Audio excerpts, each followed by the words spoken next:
Hello, and welcome back to MetalDisciple.com's Metalheads podcast. My name is George. And I'm Buke. And this is episode 3. So over the course of the last few weeks, we've slowly been gaining some listeners. Very slowly. Very few listeners. But we're getting there a little bit at a time. Getting there, exactly. As long as someone's listening. The reporting that I look at to see how many people are listening to the podcast also tells me where in the world these listeners are. And for the first 2 episodes, everyone that was listening to this podcast was in the United States. Okay. This past week, we picked up a couple international listeners. That's cool. We had one listener from Canada, one listener from Mexico, and yesterday we picked up one from Sweden. He's probably more metal than you and I both. Probably.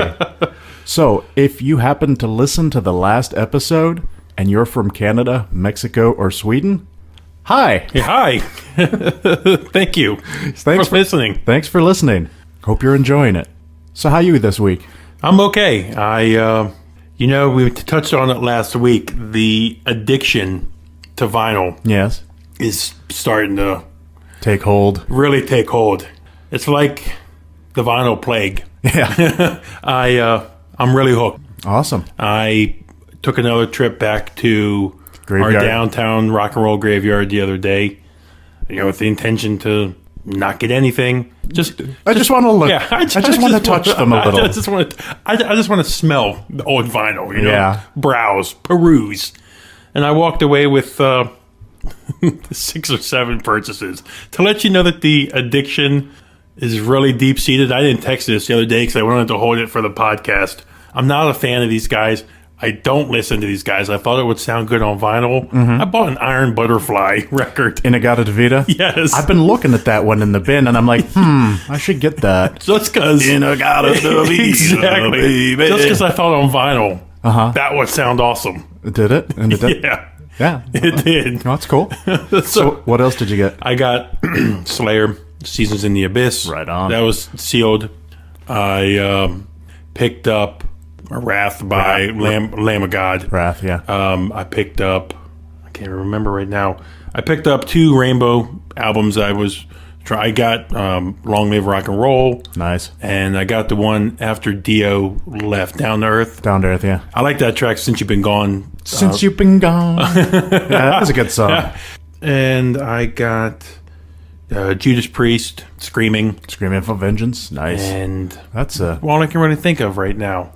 But I walked away with another 5 or 6. Sure. Awesome. With the intent of not buying anything. One thing I almost forgot about this past week was the fact that it's been 1 year since the passing of Jeff Hanneman. Yes, it has. And that's a great point. In his passing, I wanted to, after you get your thought out here, ask you a question about him, but in relation to him and Carrie in the band. Okay.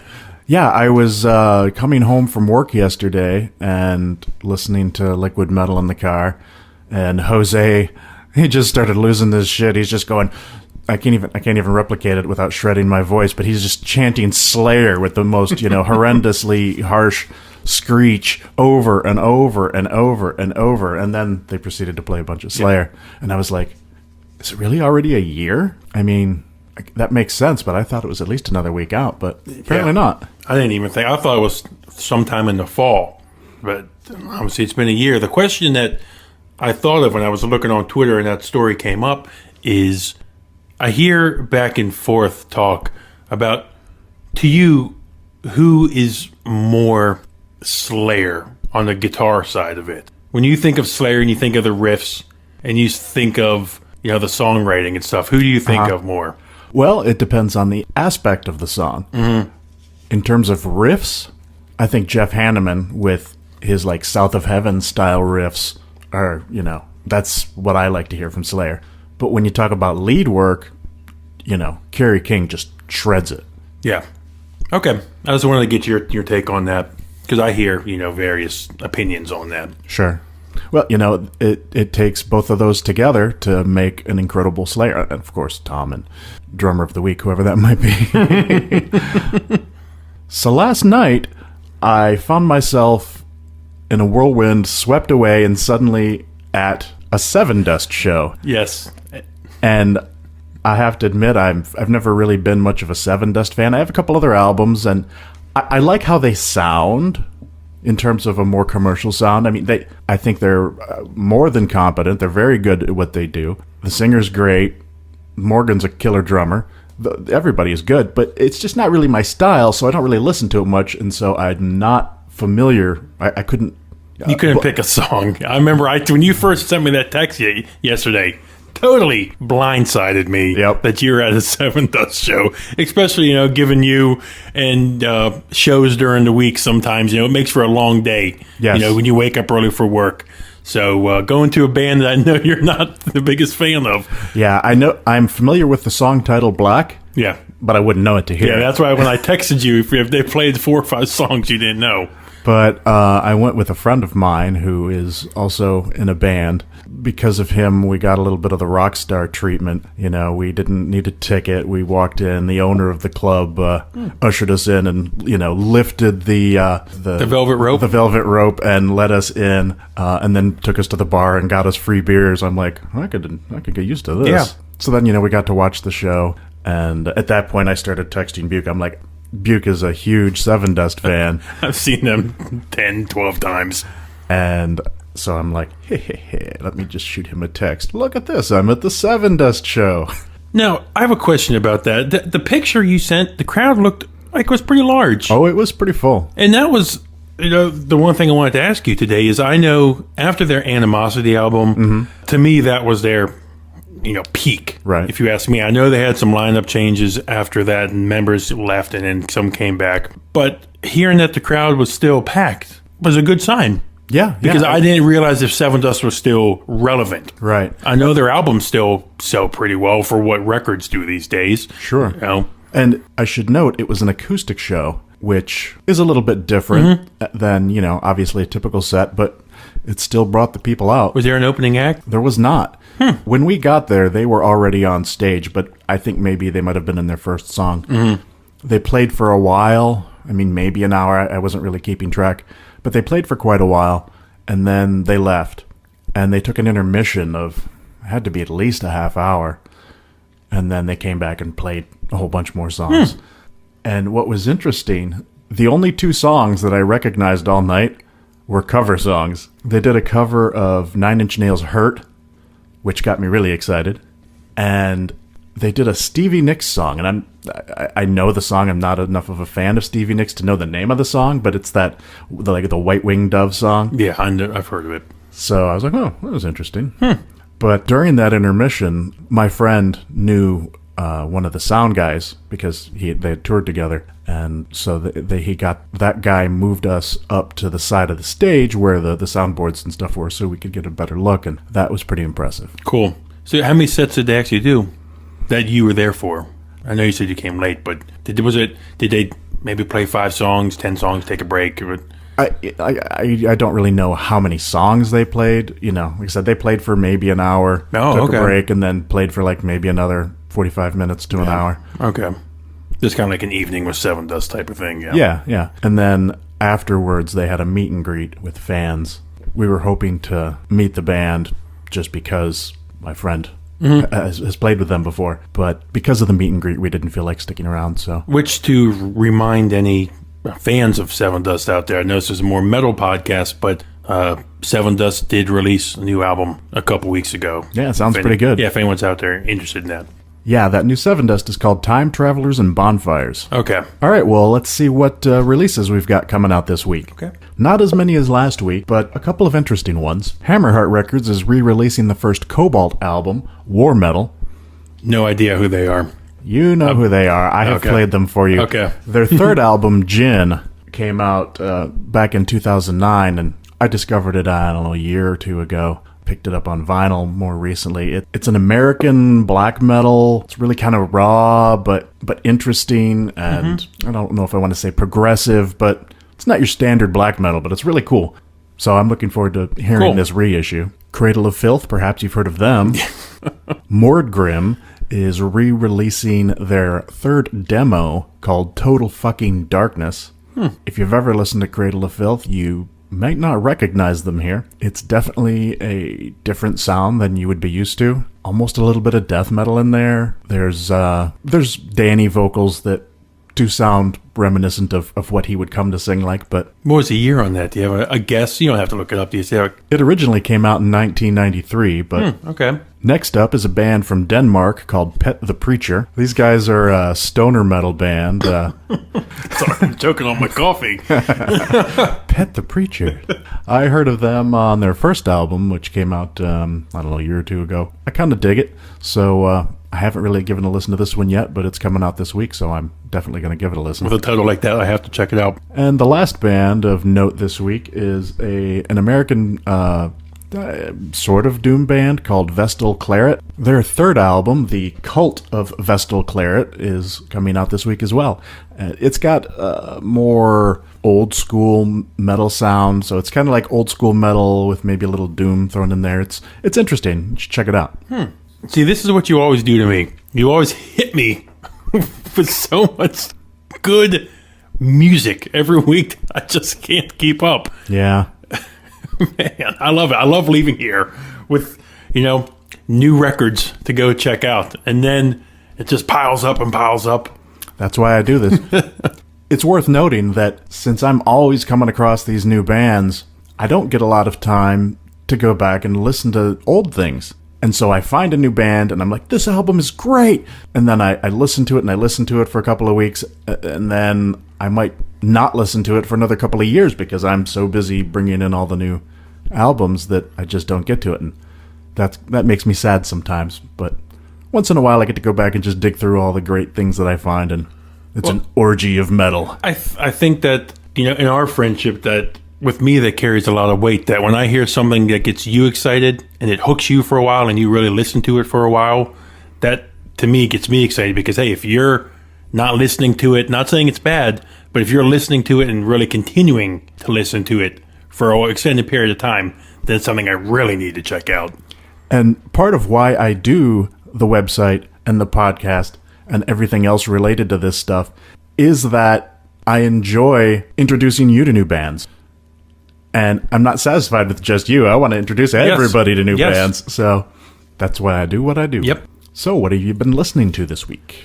So when I walked into the Rock and Roll Graveyard the other day to start perusing the collection, Chris, the owner, extremely nice guy, is always playing music. Yes. He always has something playing. He was playing that Sleep last time we were in He was. And this time, he put on this record. He had first had on, and I'm going to find this, he had a Black Sabbath bootleg live album, their California Jam. Oh, really? You've seen the pictures. Apparently, it's them in the park. And there's like a rainbow or something behind them. You may have seen the okay. Ozzy's wearing some brown jacket or something like that. I've seen it on YouTube before, but it's a killer live bootleg. So that's what he started on. But that's not what I'm listening to this week. He then transferred to this band by the name of Saviors. And their album Death's Procession. It's a throwback 70s style, 80s style, sludgy kind of early metal sound. Kind of mixes in some High on Fire, but not as harsh and rushed as harsh as the vocalist is in that. But that type of sound when guitars are real 70s sounding. Apparently, it was recorded on analog equipment, so it sounds even better on vinyl. It just blew me away. So I have gone out and I've been listening to it on Spotify. When I get some more money, I'll probably check it out I'll probably buy it because I found it on vinyl for like $12. Apparently they have 3 albums out, 2 or 3, but this is their release. I think that came out last year, Saviors Death's Procession. Yeah, I've heard of those guys. I actually have 2 albums by them, Accelerated Living and Into Abaddon. Yes. Cool. Well, I think that's going to inspire me to go back and check them out again. So for the last week or so, I've been really into this new band called Men Without Armies, featuring Brennan Dillon on guitar. Your review you posted online was excellent. Thank you. Excellent. I've been talking to Brennan a lot over the last couple of weeks, and he's a pretty interesting guy. He went to the Berklee College of Music. He was the rock guitarist of the year for the Los Angeles Music Awards. And let me tell you, he shreds. Wow. They're getting ready to release a 6-song self-titled EP. I talked to Brendan this morning, actually, and he said it'll probably be out in the next month or so. I'll keep you posted on that. Brendan was kind enough to allow me to play a couple songs from the EP on this podcast today. So, without further ado, let's check out the track The Devil's Bride.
So can I ask you a question about him real quick? What got me in your review that you posted on the site this past week?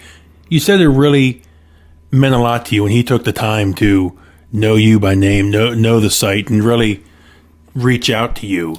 Yeah, so many people just send links to their album or even just put stuff in the mail. I just got a CD the other day in the mail. No promo sheet, no nothing, just a CD in an envelope. I'm like, well, thanks. What am I supposed to do with this? People just don't take the time to to create a personal relationship with somebody that's going to be writing or speaking critically of their album. Does that make any sense? You want to build the best relationship with this person that you can so that they feel favorably towards you. It's almost like, walking into a restaurant, having the server or the waitress, treat you kindly, Yeah. And I get so much music, whether it's in the mail or downloads or whatever, that it's just dumped on you. It's not personal. It's not, there was no time taken there. You were just a quick web address and email, boom, send it off. Yeah. Just like carpet bombing it. Send it out. Yep. Dear reviewer, here's our stuff. Please listen to it. Well, I get so many of those. How am I supposed to feel? I mean, I don't have time to even listen to all of them.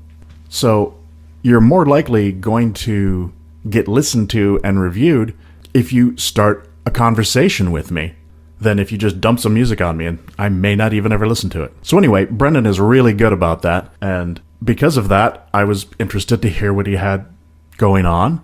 And when I listened to it, I loved it. The first song that I listened to, The Devil's Bride, very catchy song. It's not as heavy as a lot of the stuff that we listen to most of the time, but I'm a sucker for a good hook.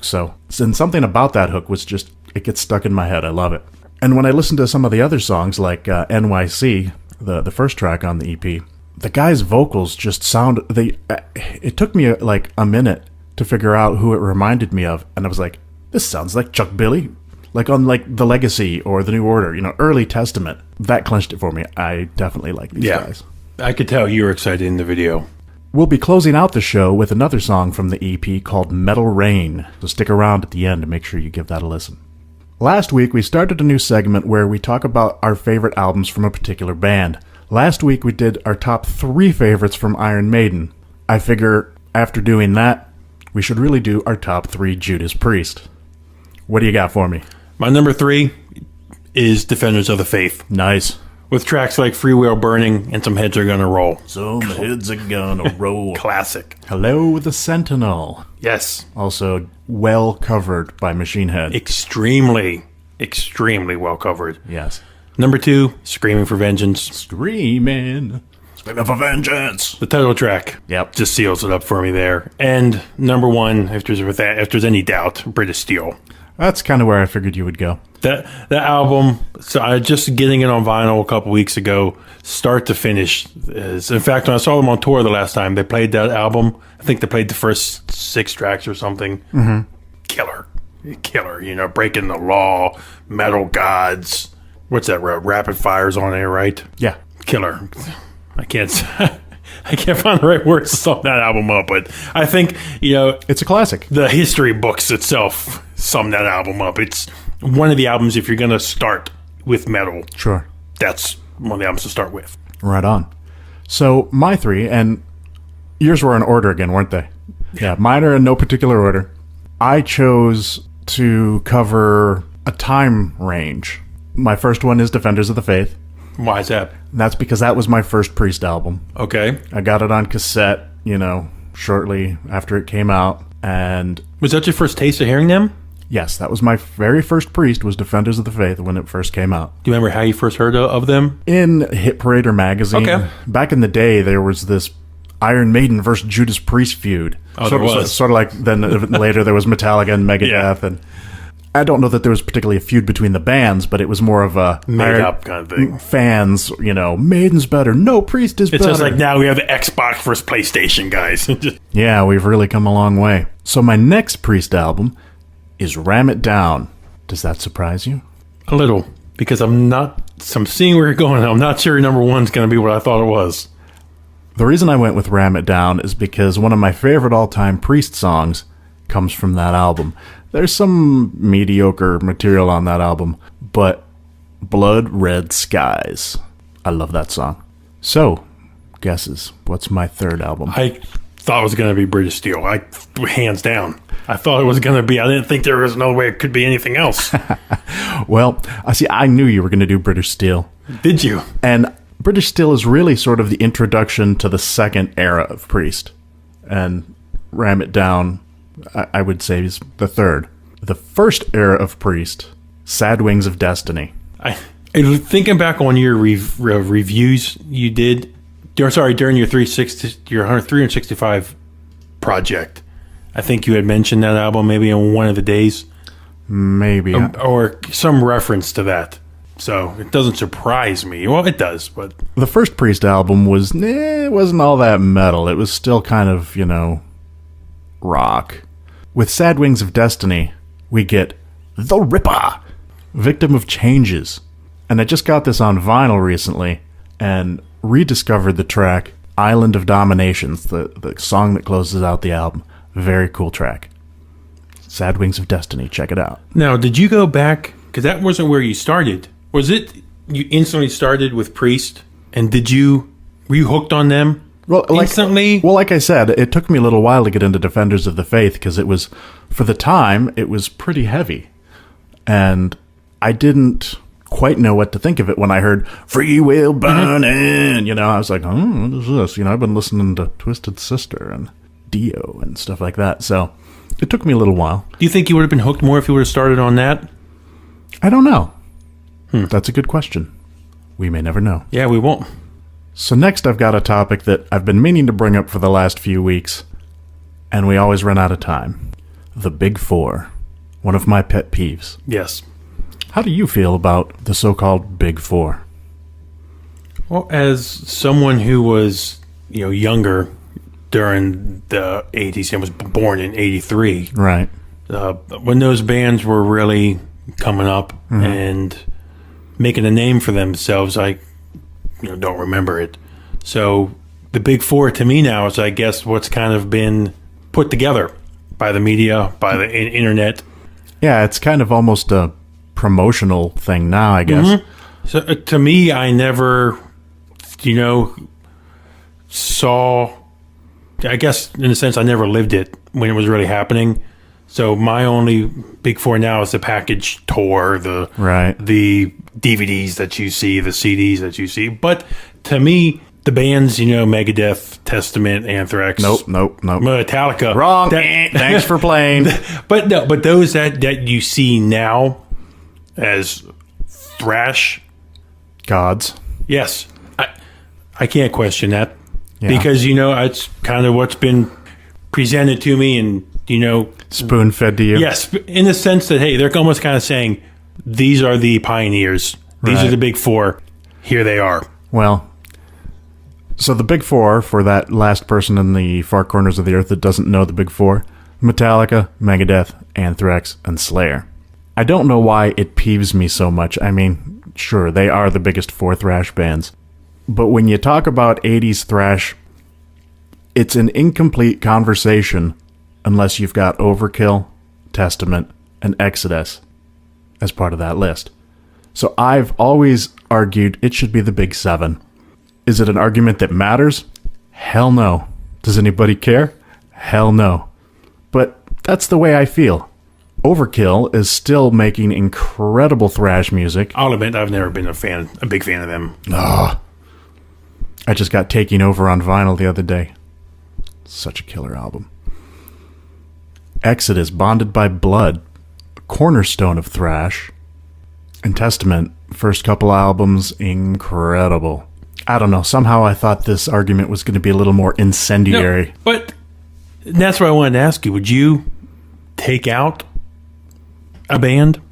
No. Take out an Anthrax? No, I would just add. But if you had to say George's Big Four, it would still be those four bands, but I might even expand 7 to 8 and include Death Angel. So, do you think Death Angel got passed over? Definitely. But they disappeared for quite a while from the scene. The band was in a bus accident. Some of the members were pretty badly injured. There were financial problems that resulted from that accident, and so the band broke up for a number of years. But they've definitely come back with a vengeance in the last few years. And do you think, what were the factors that you can think of why it was the Big Four that may have left off the Testament and the Overkill? It's probably money. You think? Sure. Those are the bands that made the most money in the 80s. I thought that, Testament was bigger than Anthrax, personally. I think Anthrax was pretty big. Definitely more commercially viable. But didn't all those bands, as the 90s went on, except your Megadeth and Metallica, didn't they really kind of peak? And then they both kind of, had a little fall? Well, they all kind of, other than Metallica, to a lesser extent Slayer, they all kind of tanked off at some point. Nobody can go and never have a bad album or whatever, particularly when grunge came along and changed most everything in terms of metal. I think also I'm surprised too that the Big Four is not exclusive to the Bay Area bands. Well, because you take out Anthrax, sure, and then you put Testament in and Exodus. Now, what's the thing? Even Death Angel. Now, I ask you about Death Angel. What was the problem with Exodus then? That they and again, there's no problem with any of these because they've all been very successful bands. Sure. I don't know. I guess somebody felt 4 was a nice round number, but maybe. Where do you, in your eyes, does Exodus, did they miss the mark around that time? Nope. The first album, Bonded by Blood, is a true classic of the era. But then they changed singers. They got Zetro. But, when Fabulous Disaster came out, Toxic Waltz was kind of a big deal. I know some people look at it as kind of cheesy now, but I thought it was pretty damn awesome back in that song. The early days of the metal pit. But yeah, these bands just didn't take off quite as much, but I'm not basing my big seven on financial gain and success. I'm talking purely from a inspirational standpoint of what they did for the scene and for metal and how influential they were on bands coming up. Now, okay, so if you can put 7, could you get a Big 10? Could you pick 3 more bands to finish off that? Well, Death Angel would make 8. I'd have to give that a little more thought. I don't want to put you on the spot. I was just curious if you could. No, I mean, if there were like 10 bands. 10 is a nice number to go for, and I'd like to fill that in. You can make like a little Big 10 fest. Yeah, forget football. Big 10 metal. Yes, the Big. And that brings me to another point today. I woke up today, was browsing, the sites, and I saw a funny write-up article from Metal Sucks, and was written by Sergeant D. And he wrote the article... From the Stormtroopers of Death? He wrote the article, What is the Best Subgenre of Metal? And he, listed some genres here, like dinosaur metal, classic rock, thrash metal, old school death metal, melodic death metal, black metal, power metal, grindcore, neo-thrash, brutal death metal, proto-thrash. And he put new metal with solos. And then he put trendy hipster shit like Sun and Death Haven. I just quickly wanted to get your take on it. I know I'm putting you on the spot right now. Sure. But if you had to say, what is the best subgenre of metal? Depends on what I'm listening to at the time. Doom is a big thing for me. Black metal, death metal. Well, death metal used to be. As I've been saying a lot lately, death metal's kind of stagnating. Thrash, to a lesser extent. Obviously, in the 80s, I lived for thrash. It's making a comeback. Yeah, but these days, like Doom, stoner, retro-sounding metal like that is cool. I guess notice I didn't say power metal anywhere. No, you didn't. I was hanging on. No. I have a few albums, like Powerwolf. I really dig those guys. But, I tend to look for Doom, Death Doom, Funeral Doom, black metal, atmospheric black metal, things like that. See, and that's a thing is that, your subgenres is going to be, the Doom and stuff like that. Because I guess, just like you said, every other genre to you've heard and it's played out, stuff like that, in your opinion. But, see, that question could go both ways. If you're asking that to someone who's just new to metal. Yes, what are your subgenres? My favorite subgenre of metal, boy, I may get booted off the podcast by listeners here, but I'm a big power metal guy. Pussy. Yeah, I am. I am a big power metal guy. Nothing wrong with that. Yes, there is. It's cheesy. It's nerdy. It's geeky. No, that's cool. I really need to get back into more power metal bands, and you mentioned Hammerfall recently, and I was like, man, I need to go back and listen to Glory to the Brave. Glory to the Brave. Glory to the Brave, yes. See, it's been so long, I can't even get the album title right. But if I don't even know what genre to put them in, maybe just, true, pure metal. True metal. Like I'm a big Lamb of God fan. Mm-hmm. So bands that you just put that in, it's just metal. It's just pure metal like that. Sure. To me is my favorite subgenre. But I thought that was an interesting article. I just wanted to get your opinion of that. Sure. Yeah, well, I mean, those are my favorite genres right now, subgenres. It's funny. It seems that, the time that I've been a metalhead, the wave of genres really, I was really getting big into metal again, the early 2000, 98, 99. That's when you started seeing the melodic death metal bands. Oh, yeah, like really, At the Gates and stuff. Yes. In Flames was really new At the Gates album coming out. I'm not sure when, but this year, I'm pretty sure, so can't wait for that. It's you see the wave of these subgenre bands. The subgenre, one band starts to make it big, and then you start to see that genre, I've noticed, really starts to take off. Yeah, it's all, even in metal, there's trends. Like you started to see Ghost. Yeah. The sound that Ghost put out, Ghost is blowing up. And then look at the bands that are kind of putting out that Ghost sound. Yeah. They did something, interestingly, you could call it different, but it's already been done. But they dug something up, dusted it off, and said, hey, what about this? And everybody else was like, yeah, that's good. Let's start doing that too. And so now you've got all this retro metal, and being that I like Doom, I was instantly on the first Ghost album. Unfortunately, that caught on so much that now there's a bunch of crappy bands doing the same thing. But who knows what the next trend will be. Mm-hmm. Yeah, it's interesting to see the genres, rise and fall, the subgenres of metal. Metal's always going to be here, but you see the subgenres of metal. What keeps us fresh, keeps us alive. Like, I remember, 4 or 5 years ago, Toxic Holocaust. Yeah. Then the thrash revival really gaining steam. Yeah, Municipal Waste. Bonded by Blood, the band, not the album. That Warbringer was kind of taking that sound. Warbringer, oh my God, yeah. Yeah, I remember you were really excited when you heard that. Their sounds kind of changed some, but that Evil. Yes, Evil, sort of Metallica-ish, but really cool modern thrash. And so it was just interesting article I saw on Metal Sucks today.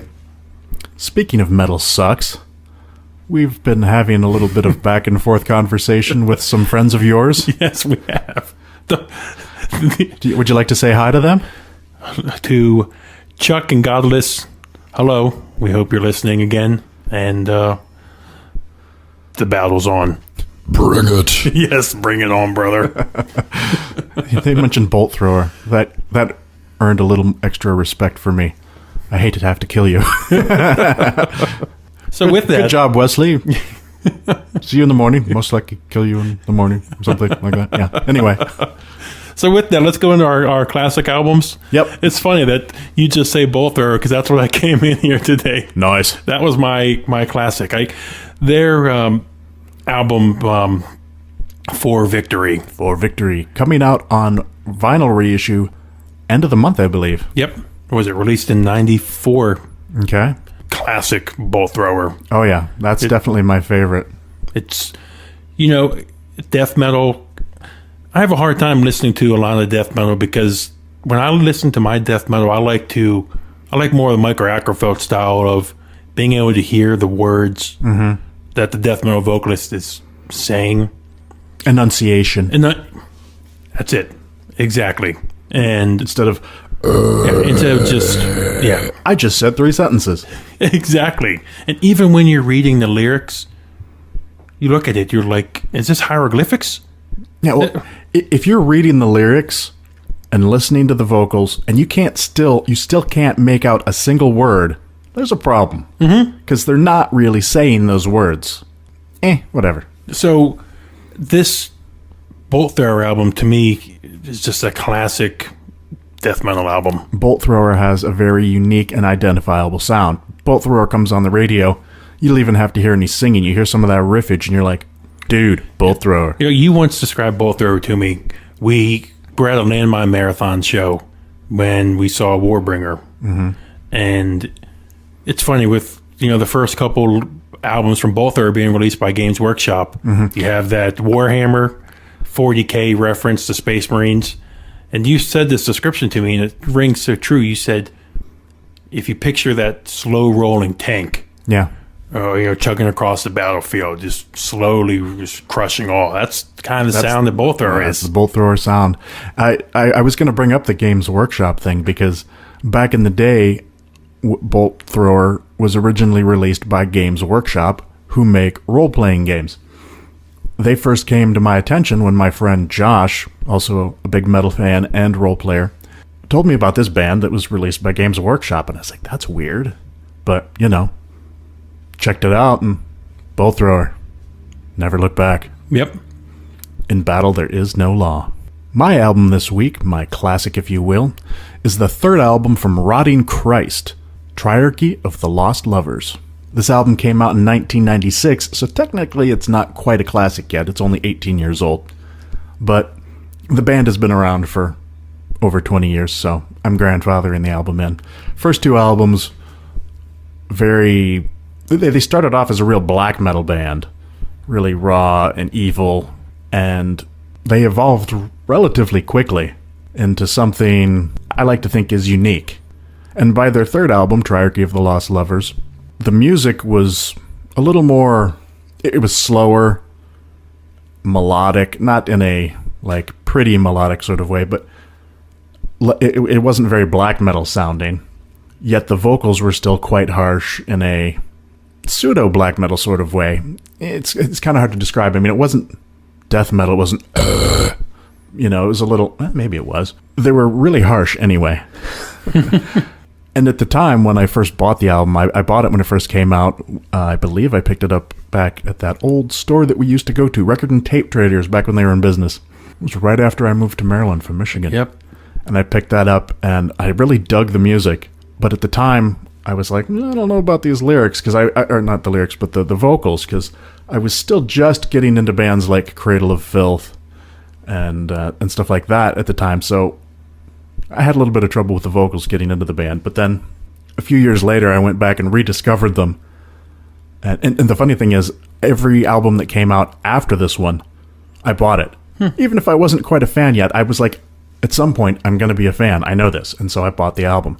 And as time went on, the band got a little more gothic, a little more... The vocals were always still harsh, but the songs themselves became more lush and intricate and, well, cool. But for me, my first album, Triarchy of the Lost Lovers, is a good place to start with Rotting Christ. Where are they from? Greece. And you know what ticks me off? Dave Mustaine, Megadeth. I love Megadeth music. Did he say something stupid about He got them kicked off a show in their own country. They were playing some festival in Greece. Megadeth was headlining. Dave, born again Christian. They, Rotting Christ. I don't know if he refused to play the show or what, but he got them kicked off a show in their own country. How rude. Yeah, very. Very. I like I like a lot of Dave's music, but I don't like a lot of the things that come out of his mouth. Yeah, he's really been getting all wacky lately. Yeah. I'm no big, huge fan of Obama either, but cuckoo. All right, I think we're getting ready to wrap things up here. Since we are featuring music on the podcast this time, I thought I'd put out there to listeners, if you're in a band and you'd like to have your music featured on the podcast, and you don't suck, send us an email, send us some music. We can play a song or two if we like it. If not, we won't. But yeah, I just thought I would put that out there in case... Also, if you go to our website, wearemetalheads.com, you see our email addresses at the bottom. If you have a question, if you have a suggestion... There's an email for me. There's an email for Buke. Send it to us. If you're on Twitter, you can find us at MetalheadsPod. Or you can find George at Disciple of Metal. Or MetalDisciple.com. Or MetalDisciple.com. I am at OpethFan. Also on Facebook and YouTube, and we are everywhere. Yep, we are Legion. If you're on iTunes, just leave us a review, leave us a comment, and we really appreciate all the support. Yep, thanks a lot. Until next time, I'm George.